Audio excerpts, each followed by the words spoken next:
انتھک محنت کے پسینوں میں نہائے ہوئے ہیں۔ ہمارے جو کسان ہیں وہ بہت محنت کرتے ہیں اور وہ انتھک پسینوں میں نہائے ہوئے ہیں۔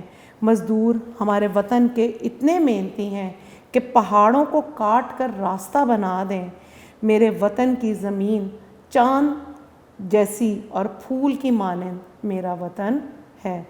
شاعر بیسیکلی اس بند میں اپنے وطن کے سمندروں اور دریاؤں کے ملاحوں کی تعریف کر رہا ہے کہ ملاح کسے کہتے ہیں؟ کشتی چلانے والے، کہ میرے وطن کے جو کشتی چلانے والے ہیں نا وہ بہت ماہر ہیں۔ وہ میرے وطن کے صرف ملاح ہی نہیں، کسان بھی سخت محنت اور انتھک پسینوں میں نہائے ہوئے ہیں۔ نہ صرف ملاح، نہ صرف کسان، بلکہ مزدور بھی اتنے محنتی ہیں کہ پہاڑوں کو کاٹ کر راستہ بنا دیں۔ اگلا دیکھ لیتے ہیں۔ میرے فوجی جوان، ہم ان کو صرف اور صرف مفہوم کے نقطۂ نظر سے دیکھ رہے ہیں۔ میرے فوجی جوان جرتوں کے نشاں، میرے اہل قلم عظمتوں کی زباں، میرے محنت کشوں کے سنہرے بدن، چاند میری زمین پھول میرا وطن۔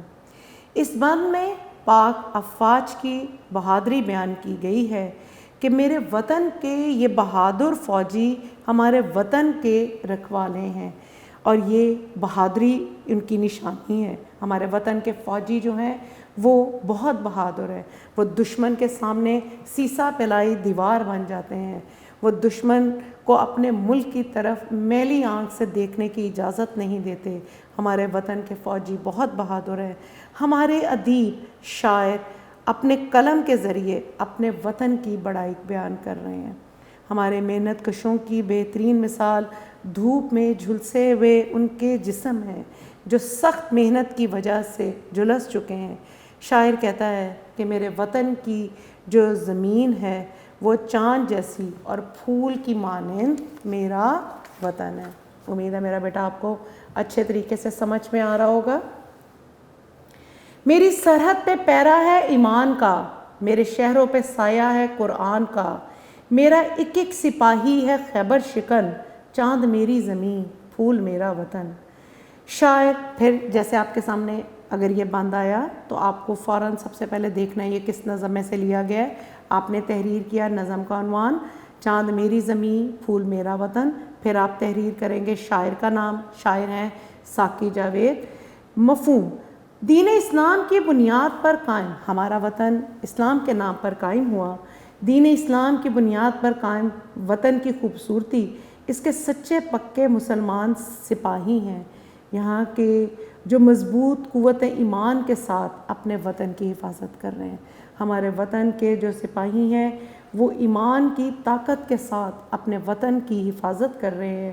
وہ صرف اسلحے سے نہیں کر رہے، ان کے دل جو ہیں وہ ایمان کی قوت کے ساتھ وہ اپنے وطن کی حفاظت کر رہے ہیں۔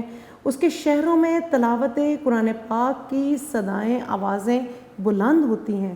اس وطن کے جاں باز سپاہیوں کے ایمان اور حوصلے خیبر تک فتح کرنے کی طاقت رکھتے ہیں، کیونکہ میرے وطن کی زمین چاند جیسی اور پھول کی مانند میرا وطن ہے۔ آخری بند میں شاعر کہتے ہیں میرے دہقاں یوں ہی ہل چلاتے رہیں، میری مٹی کو سونا بناتے رہیں، گیت گاتے رہیں میرے شعلہ بدن، چاند میری زمین پھول میرا وطن۔ نظم کا عنوان چاند میری زمین پھول میرا وطن، شاعر کا نام ساقی جاوید۔ مفہوم، اس بند میں شاعر کہتا ہے کہ اللہ تعالیٰ سدا میرے وطن کو سلامت رکھے، میرے وطن کو ہمیشہ قائم و دائم رکھے، کوئی میرے وطن کی طرف میلی آنکھ سے نہ دیکھے۔ دعا کرتے ہوئے کہتے ہیں کہ اس کے کسان اس کی مٹی کو سونے جیسے اناج سے بھرتے رہیں، اس کی کھیتیاں ہمیشہ یوں ہی لہلہاتی رہے، کسانوں کے بدن دھوپ کی تمازت سے شعلے کی طرح چمکتے ہیں، یہ وطن کی محبت سے سرشار ہے اور اس کے گیت گاتے رہے، کیونکہ چاند میری زمین اور پھول کی مانند میرا وطن ہے۔ امید ہے آپ کو اشعار کے مفاہیم اور پہلا شعر تھا اور باقی ہمارے بند کے تھے تو وہ آپ کو بہت اچھے طریقے سے سمجھ میں آ گئے ہوں گے۔ سوالات کے مختصر جواب دیں۔ اچھا، اگر فرض کریں آپ کو سارے بند آتے ہیں تو آپ اس اشعار کی جگہ یہاں بند کے مفاہیم بھی تحریر کر سکتے ہیں اور اگر آپ نے ایک لکھنا ہو تو آپ یہاں کے مندرجہ ذیل شعر کا مفہوم تحریر کریں. یہ اس طریقے سے آ جائے گا. اگر سنگل لکھیں گے ہم تو شعر ہو گیا. سنگل آتا ہی نہیں کیونکہ 4 آتے ہیں ہمیں اور بند بھی ایسے ہی ہے. تو مندرجہ ذیل بند کے مفاہیم یا مندرجہ ذیل اشعار کے مفاہیم. اگر آپ نے کہیں ایک کرنا ہے تو شعر کا مفہوم. یہ کلاس 6 کے ششم کے حوالے سے میں بات کر رہی ہوں. جی اس کی مشق دیکھ لیتے ہیں. مندرجہ ذیل سوالات کے مختصر جواب دیں.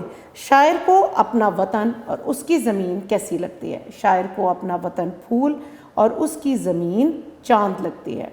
شاعر نے مزدوروں کو کس سے تشبیہ دی ہے؟ شاعر نے مزدوروں کو ان کی محنت کی وجہ سے اس دور کے کوہکن سے تشبیہ دی ہے.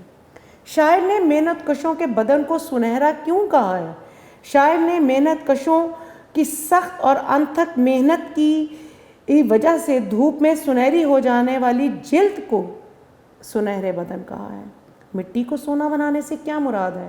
مٹی کو سونا بنانے سے مراد کسان کا سخت محنت سے مٹی کو اتنا زرخیز بنا دینا کہ پیداوار میں کثیر بہت زیادہ اضافہ ہو اور یوں معیشت بہتر ہو. آخری سوال ہے اس کا. شاعر نے اہل قلم کے بارے میں کیا کہا ہے؟ شاعر نے اپنے وطن کے مصنفین، لکھاریوں، لکھنے والوں اور شعراء شاعروں کی عظمت بڑائی بیان کی ہے. عظمت کا مطلب جس کی وجہ سے ملک میں ادب فروغ پا رہا ہے. اس نے اپنے اہل قلم کے قلم کی طاقت کو سراہا ہے جس سے وطن کی بڑائی اور شان و شوکت میں اضافہ ہو رہا ہے. وہ عظمتوں کی زبان ہے. جی دوسرا سوال. کوئی نظم یا سبق جس موضوع پر مبنی ہو اسے نظم کا مرکزی خیال کہتے ہیں. مرکزی خیال یہ نظم اس نظم میں ساقی جاوید اپنے وطن کو چاند کی مانند روشن اور پھول جیسا دل فریب اور مہکتا ہوا کہہ رہے ہیں. ان کو اپنا وطن بہت زیادہ خوبصورت اور پیارا شاعر ساقی جاوید کو لگتا ہے، بلکہ ہم سب کو لگتا ہے، لیکن یہاں پہ کیونکہ ہم چاند میری زمین پھول میرا وطن کی بات کر رہے ہیں تو ہم شاعر ساقی جاوید کی بات کر رہے ہیں. اس وطن کے مزدور محنتی، ملا، نڈر اور افواج ناقابل شکست ہیں. اس دھرتی کی مٹی میں لال یمن اور اس کے کسان سونا چاندی اگاتے ہیں کیونکہ اس وطن کے پہرہ دار سچے مسلمان ہیں اور اس وطن پر سایہ قرآن کا ہے.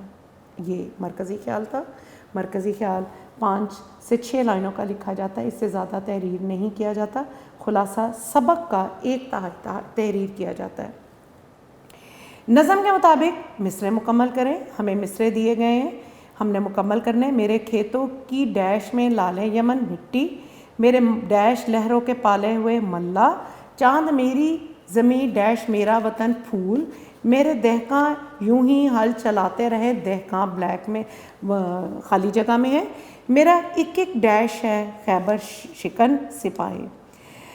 نظم کے مطابق کثیر الانتخابی سوالات پر درست کا نشان لگانا ہے. شاعر نے اپنے وطن کو کہا ہے باغ پھول ستارہ سورج پھول، پسینوں کے ڈھالے میں ہے مزدور ملا دہقاں دانشور دہقاں، جرتوں کے نشان ہے فوجی جواں اہل قلم اہل علم فنکار تو فوجی جواں، سنہرے بدن ہے محنت کشوں کے، میری سرحد پر پے پیرا ہے ایمان کا درست جواب ہے. جی آپ کو اپنا وطن کیسا لگتا ہے؟ اپنے ہم جماعتوں سے بات کریں. وطن سے محبت کے بارے میں اپنی بات چیت کو ٹھوس دلائل سے بامعنی بنائیں. مجھے اپنے وطن سے بہت محبت ہے.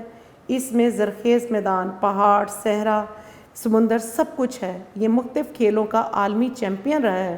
یہاں 4 موسم ہیں، گرمی، سردی، بہار، خزاں. یہاں دنیا کی دوسری بڑی چوٹی کیٹو ہے. اللہ تعالیٰ نے پاکستان کو بہت سی نعمتوں سے نوازا ہے.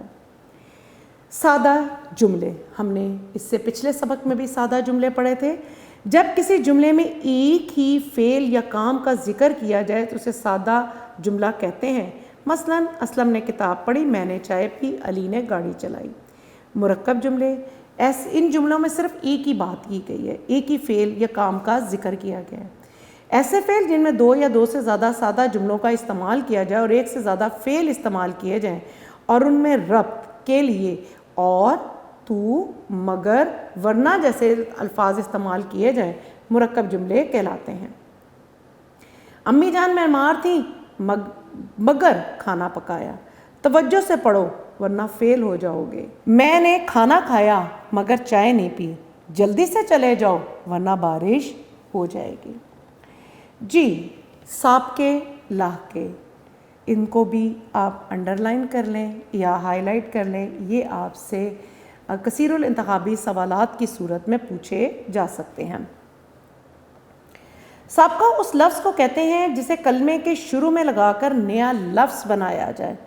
جس کو شروع میں لگائیں گے وہ سابقہ ہوگا اور جس کو آخر میں لگائیں گے وہ ہمارا لاحقہ ہوگا۔ جیسے انمول، باادب اور کم ہمت وغیرہ میں ان، با اور کم سابقے ہیں۔ لاحقہ اس لفظ کو کہتے ہیں جسے کلمے کے آخر میں لگا کر نیا لفظ بنایا جائے، جیسے روشن دان، خود سر اور عزت دار وغیرہ۔ ان الفاظ میں دان، سر اور دار لاحقے ہیں۔ اب ہمیں سابقے دیے گئے ہیں، ہم نے ان کی مدد سے چار چار بنانے ہیں۔ جیسے بے کا پہلے دیا گیا ہے بے ادب، بے وقوف، بے خبر، بے مثال وغیرہ۔ بد کا بدتمیز، بدنما، بد مزاج، بد اتوار۔